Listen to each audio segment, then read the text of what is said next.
పిల్లలు బాగున్నారా? నా పేరు కె శంకర్రావు.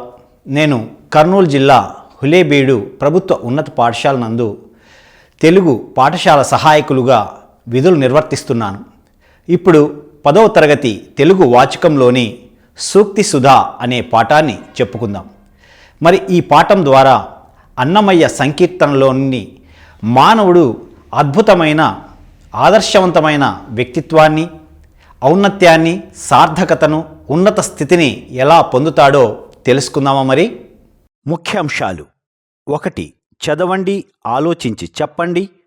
2. పాఠ్యాంశ ఉద్దేశం. 3. కవి పరిచయం. 4. ప్రక్రియ. ఇప్పుడు అభ్యసన లక్ష్యాలేమిటో చూద్దాం. అభ్యసన లక్ష్యాలు: వాగ్గేయకారులు అంటే ఎవరో తెలుసుకుంటారు. వాగ్గేయకారుడైన అన్నమయ్య గురించి రాయగలరు. ఆధ్యాత్మిక దృష్టి, సామాజిక దృష్టి అంటే ఏమిటో విశ్లేషించగలరు. మానవ జన్మ ఎంత ఉన్నతమైనదో, ఆ ఔన్నత్యాన్ని ఎలా అభివృద్ధి పరుచుకోవాలో తెలుసుకొని రాయగలరు. కవి ఎస్ గంగప్ప గారి గురించి సొంత మాటల్లో రాయగలరు. వ్యాసం ప్రక్రియను గురించి తెలుసుకుంటారు. వివిధ వ్యాసాల గురించి చర్చిస్తారు. అన్నమయ్య సంకీర్తనల్లోని వైశిష్ట్యాన్ని, వైవిధ్యాలను అవగాహన చేసుకొని వివరించగలుగుతారు. మరిప్పుడు చదవండి, ఆలోచించి చెప్పండి అనే అంశాన్ని చూద్దామా? మరి పిల్లలు, ఇప్పుడు కృత్యంలో ఇచ్చిన పేరాను చదువుదాం. దాక్షిణాత్య భాషల్లో ప్రథమ వాగ్గేయకారుడు తాళ్లపాక అన్నమాచార్యుడు. అన్నమయ్య తెలుగులో పద కవితా రచనకు శ్రీకారం చుట్టడం తెలుగు జాతి అదృష్టం. వాచ్యం గేయంచ కూరితే సహా వాగ్గేయకారకః అని సంస్కృత లాక్షణికుడు సారంగదేవుడిచ్చిన నిర్వచనం. అంటే వాగ్గేయకారుని రచన ధాతు మాతువుల సంయోగం కలదన్నమాట. ధాతువు అంటే సంగీతం, మాతువు అంటే సాహిత్యం. ఒక్క వాక్యంలో కుదించి చెప్పాలంటే ఎవరు స్వయంగా గీత రచన చేసి స్వరాలు కూర్చి గానం చేస్తారో వారు వాగ్గేయకారులు. అన్నమయ్య 32,000 కీర్తనలను రచించాడని చరిత్రకారుల అంచనా. అన్నమయ్య పదాల్లో భావపుష్టి, రాగదృష్టి సమాంతరంగా సాగిపోతాయి. అన్నమయ్య కృతుల్లో ఒకవైపు ఆధ్యాత్మిక దృష్టి, మరొక వైపు సామాజిక దృష్టి హృదయంగమ పనితిలో అగుపిస్తాయి. అత్యంత పరిణిత పద్య కవుల రచనలతో సరితూగే పదాలతో పాటు నాటి జానపద గీతాలు, బాణీలో అన్నమయ్య ఆణిముత్యాల్లాంటి పాటలు రచించారు. చూడండి విద్యార్థులు, తెలుగు, కన్నడ, తమిళం, మలయాళం భాషలను దక్షిణ భారతదేశ భాషలు అంటారు. దాక్షిణాత్య భాష ప్రముఖ వాగ్గేయకారులు జయదేవుడు, అన్నమయ్య, రామదాసు, త్యాగయ్య, క్షేత్రయ్య మొదలైన వారు ప్రసిద్ధి చెందిన వాగ్గేయకారులు. వారిలో అన్నమయ్య గారి సంకీర్తన గురించి తెలియజేశారు కదా. మరి ఈ కృత్యానికి చెందిన కొన్ని ప్రశ్నలు చూద్దాం. మరి సమాధానం చెప్పడానికి సిద్ధం కదూ? 1వ కృత్యంలోని మొదటి ప్రశ్న: వాగ్గేయకారులు అంటే ఎవరు? సమాధానాలు చూద్దాం. ఆ. సంగీతకారులు. ఆ. సాహిత్యకారులు. ఈ. నృత్యకారులు. ఈ. సంగీత సాహిత్యకారులు. మరి సరైన జవాబు ఏదో చెబుతారా? శభాష్ విద్యార్థులు, చాలా బాగా చెప్పారు. సరైన సమాధానం ఈ. సంగీత సాహిత్యకారులు. మరిప్పుడు రెండవ ప్రశ్న చూద్దాం. రెండవ ప్రశ్న: దాక్షిణాత్య భాషలలో ప్రథమ వాగ్గేయకారుడు ఎవరు? సమాధానాలు చూద్దాం. ఆ. త్యాగయ్య. ఆ. అన్నమయ్య. ఈ. క్షేత్రయ్య. ఈ. రామదాసు. మరి సరైన జవాబు ఏదో చెప్తారా మరి? శబాష్. సరైన సమాధానం ఆ అన్నమయ్య. మరిప్పుడు మూడవ ప్రశ్న చూద్దాం. మూడవ ప్రశ్న, అన్నమయ్య కృతుల్లో ఏమి కనిపిస్తుంది? సమాధానాలు చూద్దాం. ఆ బాధాకర దృష్టి, ఆ ఆధ్యాత్మిక దృష్టి, ఈ ఆధ్యాత్మిక సామాజిక దృష్టి, ఈ సామాజిక దృష్టి. మరి సరైన జవాబు ఏదో చూద్దామా? చాలా బాగా చెప్పారు విద్యార్థులు. సరైన సమాధానం ఈ ఆధ్యాత్మిక సామాజిక దృష్టి. ప్రశ్నలన్నిటికీ చక్కగా సమాధానాలు చెప్పారు. ఇప్పుడు పాఠ్యాంశంలో తదుపరి కృత్యం ఉద్దేశాన్ని పరిశీలిద్దాం. పాఠ్యాంశ ఉద్దేశం: సమస్త జీవరాశులలో మానవ జన్మ ఉత్కృష్టమైనది. మానవుడు విద్య, శీలం, సహృదయత, సమత వలన గౌరవ ప్రపత్తులు పొందుతాడు. ఆదర్శవంతమైన జీవితాన్ని, ఔన్నత్యాన్ని, సార్థకతను, ఉత్తమ స్థితిని పొందడం ఎలాగో విద్యార్థులకు తెలియజేయడమే ఈ పాఠం ఉద్దేశం. విద్యార్థులు, మరి ఈ అంశానికి సంబంధించిన కొన్ని ప్రశ్నలు చూద్దాం. సరైన సమాధానాలను గుర్తించి చెప్తారు కదూ. రెండవ కృత్యంలోని మొదటి ప్రశ్న, సమస్త జీవరాశులలో ఏ జన్మ ఉత్కృష్టమైనది? సమాధానాలు చూద్దాం. ఆ మానవ జన్మ, ఆ జంతు జన్మ, ఈ పక్షి జన్మ, ఈ ఏవీ కాదు. మరి సరైన సమాధానాలు చెప్పండి విద్యార్థులు. చాలా బాగా చెప్పారు. సరైన సమాధానం ఆ మానవ జన్మ.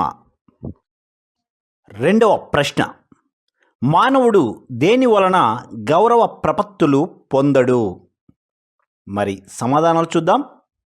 ఆ సహృదయత, ఆ విద్య, ఈ దౌర్జన్యం, ఈ సమత. మరి జవాబులు చూద్దామా? చాలా బాగా చెప్పారు విద్యార్థులు. సరైన సమాధానం ఈ దౌర్జన్యం. మరిప్పుడు పాఠ్యాంశానికి సంబంధించిన కవి పరిచయాన్ని చూద్దాం. సూక్తి సుధా పాఠ్యాంశ కవి, సాహిత్య పరిశోధకుడు, బహు గ్రంథకర్త అయిన ఎస్ గంగప్ప గారు. వీరి పూర్తి పేరు శ్రీ రామప్ప గారి గంగప్ప. వీరు ఉమ్మడి అనంతపురం జిల్లా పెనుగొండ తాలూకా నల్లగొడ్రాయని అనే గ్రామంలో జన్మించారు. వీరి తల్లిదండ్రులు వెంకటప్ప, కృష్ణమ్మలు. సుమారు 100కు పైగా గ్రంథాలు రాసి ప్రచురించారు. వీరి సాహిత్య సుధ, సాహిత్యానుశీలన, తెలుగులో పదకవిత, క్షేత్రయ్య పద సాహిత్యం, అన్నమాచార్యులు, ఇతర ప్రముఖ వాగ్గేయకారుల తులనాత్మక అధ్యయనం, జాతికి ప్రతిబింబం, జానపద సాహిత్యం మొదలైన గ్రంథాలు రచించారు. 1972 మరియు 1981లలో ఆంధ్రప్రదేశ్ తెలుగు సాహిత్య అకాడమీ అవార్డును పొందారు. ప్రస్తుత పాఠ్యాంశం వీరు రచించిన సాహిత్యానుశీలన గ్రంథం నుండి స్వీకరించబడింది. మరి కవి పరిచయానికి చెందిన కృత్యాలను చూద్దాం. మొదటి ప్రశ్న, సూక్తి సుధా పాఠ్యాంశ కవిని గుర్తించండి. సమాధానాలు చూద్దాం. ఆ రంగప్ప, ఆ గంగన్న, ఈ రంగన్న, ఈ గంగప్ప. మరి సరైన సమాధానాలు చెప్పండి విద్యార్థులు. చాలా బాగా చెప్పారు. సరైన సమాధానం ఈ గంగప్ప. మరి రెండవ ప్రశ్న చూద్దాం. రెండవ ప్రశ్న, ఎస్ గంగప్ప గారి రచన కానిది ఏది? సమాధానాలు చూద్దాం. ఆ తెలుగులో పదకవిత, ఆ సాహితీ చరిత్ర, ఈ సాహిత్య సుధ, ఈ క్షేత్రయ్య పద సాహిత్యం. మరి సరైన జవాబు ఏమిటో చెప్పండి. శభాష్ విద్యార్థులు. సరైన సమాధానం ఆ సాహితీ చరిత్ర. మరిప్పుడు మూడవ ప్రశ్న చూద్దాం. మూడవ ప్రశ్న, ఆంధ్రప్రదేశ్ తెలుగు సాహిత్య అకాడమీ అవార్డును గంగప్ప గారు ఈ సంవత్సరంలో పొందారు. సమాధానాలు చూద్దాం. ఆ 1979, 1981. ఆ 1955, 1975. ఈ 1972, 1981. ఈ 1972, 1982. మరి సరైన జవాబు ఏమిటో చెప్పండి విద్యార్థులు. చాలా చక్కగా చెప్పారు. మరి సరైన సమాధానం ఈ 1972, 1981. వ్యాసం ప్రక్రియ గురించి తెలుసుకుందాం. ఏదైనా ఒక విషయాన్ని తీసుకొని దాని పూర్వపరాలను చర్చిస్తూ విశ్లేషణాత్మకంగా వివరించి రాసేదాన్నే వ్యాసం అంటారు. దీనిలో ఉపోద్ఘాతం, విషయ విస్తరణ, ముగింపు వంటి ప్రధానాంగాలు ఉంటాయి. వ్యాసంలోని విషయాన్ని బట్టి చారిత్రక, రాజకీయ, సాంస్కృతిక, శాస్త్ర వైజ్ఞానిక, సాహిత్య, తాత్విక, ఆధ్యాత్మిక మొదలైన విభాగాలుగా విభజించవచ్చు. ఈ వ్యాస రచన ఎలా ఉంటుందంటే ఇందులో ఆధారాలతో కూడిన సమగ్ర సమాచారం ఉంటుంది. వ్యాసంలో చెప్పదలుచుకున్న అంశాన్ని ప్రాధాన్యత క్రమంలో పునరుక్తి లేకుండా ఉండాలి. వ్యాసరచన జ్ఞానానికి, సృజనాత్మక శక్తికి, తార్కికతకు అద్దం పడుతుంది. వ్యాసంలో ఉండవలసిన అంశాలు చూస్తే ప్రారంభం, దీన్నే ఉపోద్ఘాతం అంటారు. 2 విషయ విశ్లేషణ. ఇందులో అనుకూల, ప్రతికూల అంశాలు, సూచనలు, భాష తీరు ఇందులో ఉంటుంది. చివరగా ముగింపు. వ్యాసానికి మొదట్లో ప్రమేయం, సంగ్రహం, ఉపన్యాసం అని పేర్లు. ఆంగ్లంలో ఎస్సే అని పిలుస్తారు. వ్యాసాలకు మొదటి మార్గదర్శకులు సామినేని ముద్రకృష్ణమనాయుడు. 1842 సంవత్సరం హితసూచిని పత్రికలో వ్యాసాన్ని ప్రమేయంగా పేర్కొన్నారు. అయితే వ్యాసం అనే మాటను మొదటగా ప్రయోగించిన వారు గురిజాడ అప్పారావు గారు. తర్వాత కాలంలో ప్రసిద్ధి పొందిన వ్యాసాలుగా సాక్షి వ్యాసాలు, వదరబోతు వ్యాసాలు మొదలైనవి మనం చెప్పుకోవచ్చు. మరిప్పుడు వ్యాసానికి సంబంధించినటువంటి ప్రశ్నలను చూద్దాం. మొదటి ప్రశ్న, విశ్లేషణాత్మకంగా విస్తరించి రాసేదాన్ని డాష్ అంటారు. సమాధానాలు చూద్దాం. ఆ వ్యాసం, ఆ కథ, ఈ కథానిక, ఈ నవల. మరి సరైన జవాబు ఏమిటో చూద్దామా? శభాష్ విద్యార్థులు, చాలా బాగా చెప్పారు. సరైన సమాధానం ఆ వ్యాసం. రెండవ ప్రశ్న చూద్దాం. రెండవ ప్రశ్న, క్రింది వాటిలో వ్యాసం యొక్క ప్రధానాంగాలు కానిది ఏది? సమాధానాలు చూద్దాం. ఆ ఉపోద్ఘాతం, ఆ వ్యక్తి పూజ, ఈ విషయ విస్తరణ, ఈ ముగింపు. మరి సరైన జవాబు ఏమిటో చూద్దాం. చాలా బాగా చెప్పారు విద్యార్థులు. సరైన సమాధానం ఆ వ్యక్తి పూజ. మరిప్పుడు మూడవ ప్రశ్న చూద్దాం. మూడవ ప్రశ్న, సూక్తి సుధా పాఠ్యాంశం ఏ ప్రక్రియకు చెందినది? సమాధానాలు చూద్దాం. ఆ నవల, ఆ సంకీర్తన, ఈ గేయం, ఈ వ్యాసం. మరి సరైన జవాబు ఏమిటో చూద్దామా? చాలా బాగా చెప్పారు. సరైన సమాధానం ఈ వ్యాసం. పిల్లలు, ఇప్పటి వరకు చెప్పుకున్న పాఠ్యాంశం యొక్క ప్రధాన అంశాలను చూద్దాం.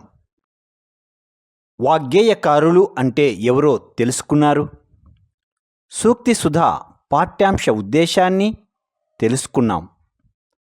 కవి ఎస్ గంగప్ప గారి గురించి తెలుసుకున్నారు. వ్యాసం ప్రక్రియను గురించి అవగాహన చేసుకున్నారు.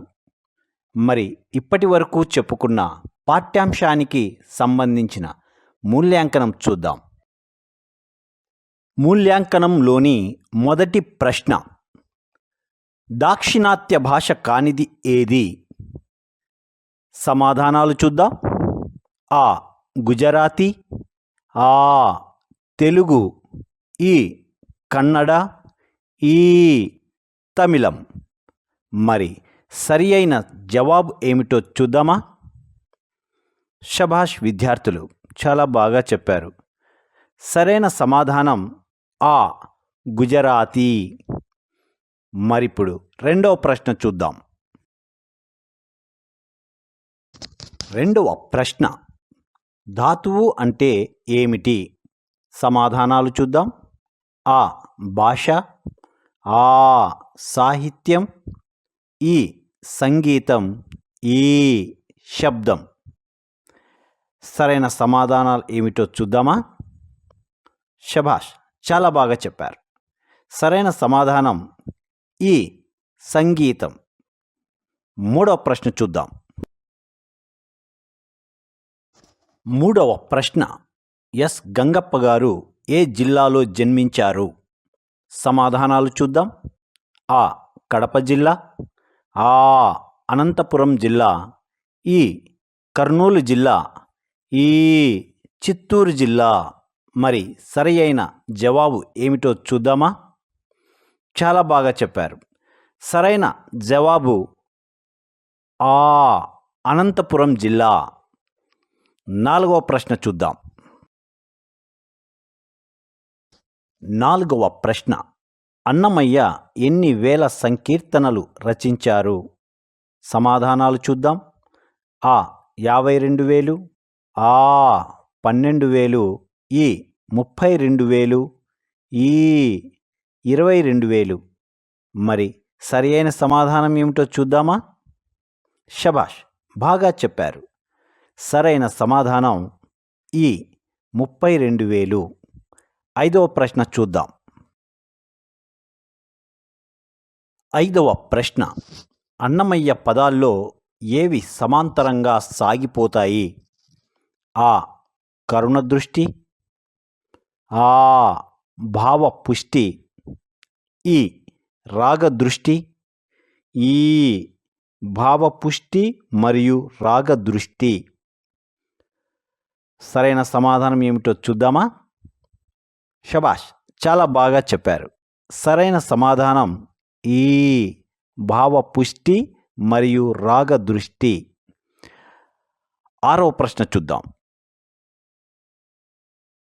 ఆరవ ప్రశ్న, ఎస్ గంగప్ప గారి తల్లిదండ్రులు ఎవరు? సమాధానాలను చూద్దాం. ఆ రామప్ప కృష్ణమ్మ, ఆ వెంకటప్ప కృష్ణమ్మ, ఈ శివప్ప గంగమ్మ, ఈ రాజప్ప రాధమ్మ. మరి సరైన జవాబు ఏమిటో చూద్దామా? చాలా బాగా చెప్పారు. సరైన జవాబు ఆ వెంకటప్ప కృష్ణమ్మ. ఏడవ ప్రశ్న చూద్దాం. ఏడవ ప్రశ్న, గంగప్ప గారి పూర్తి పేరు ఏమిటి? సమాధానాలు చూద్దాం. ఆ శ్రీ సీతప్ప గారి గంగప్ప, ఆ శ్రీ రామయ్య గారి గంగప్ప, ఈ శ్రీ శివప్ప గారి గంగప్ప, ఈ శ్రీ రామప్ప గారి గంగప్ప. మరి సరైన జవాబు ఏమిటో చూద్దామా? శభాష్, బాగా చెప్పారు.